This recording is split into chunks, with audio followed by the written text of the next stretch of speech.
Merci, professeur Gautret. Bonjour à toutes et à tous. Merci de participer aujourd'hui à cette rencontre. Donc, c'est avec un grand plaisir que je vous souhaite la bienvenue à cette conférence virtuelle portant sur l'application de la loi concernant le cadre des technologies, le cadre juridique des technologies de l'information adopté il y a de cela 20 ans. Le monde des technologies de l'information a connu des avancées spectaculaires dans les dernières décennies. L'usage des technologies connaît une croissance exponentielle dont nous bénéficions, mais à laquelle nous devons aussi nous adapter rapidement.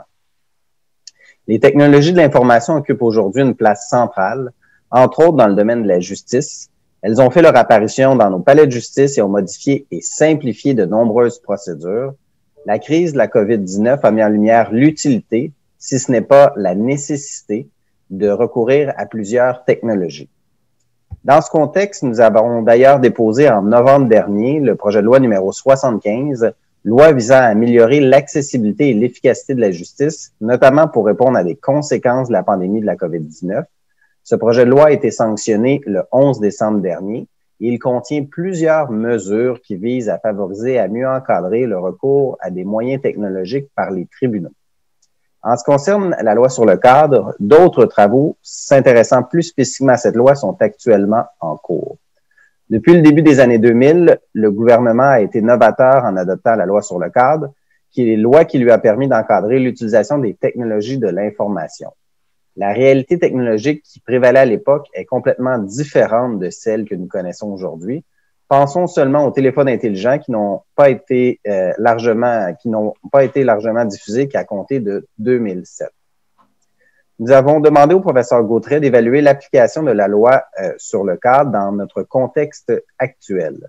Dans l'étude préparée dans le cadre de ce mandat et rendue publique le 20 décembre dernier, le professeur Gautret propose certaines pistes de solutions tout en invitant le gouvernement à analyser différents aspects de la loi sur le cadre. À ce titre, nous avons annoncé la création d'un comité de travail juridique composé de représentants du milieu, particulièrement interpellés par l'application de la loi sur le cadre. La composition du comité vous sera présentée un peu plus tard, mais je souhaite, par les présentes, remercier tous les membres qui le composent d'avoir accepté ce défi important. Mon collègue Mathieu Lévesque, député de Chapleau et adjoint parlementaire, et mon adjoint parlementaire à la justice aura l'occasion de travailler étroitement à ce sujet en étant membre du comité.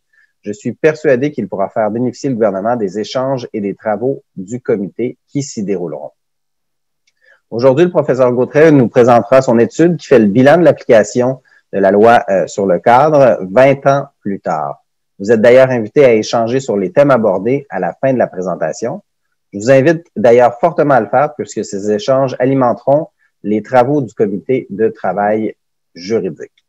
Alors, sans plus tarder, je cède maintenant la parole au professeur Gautret et je tiens à le remercier chaleureusement et personnellement pour son implication dans le dossier et ses travaux également sur le sujet. Alors, à tous et à tous, je vous souhaite une excellente conférence et au plaisir. Merci beaucoup.